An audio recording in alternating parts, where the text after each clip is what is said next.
Greetings and welcome to the 1 Minute Message with Nicolette, where I share easy ways hard workers like us can improve our well-being by nourishing our most important relationship, the one we have with ourselves.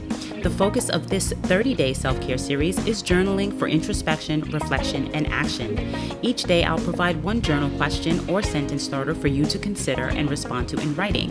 Today's sentence starter is, I feel stress when... Spend some time thinking about and writing about this. You may also consider starting or ending your session with a guided meditation to help you prompt or process your thoughts. I've linked to a few you can try. I'll be back tomorrow. In the meantime, be sure to subscribe to this channel to receive the next question or sentence starter in this series. Leave a comment and let me know how it goes.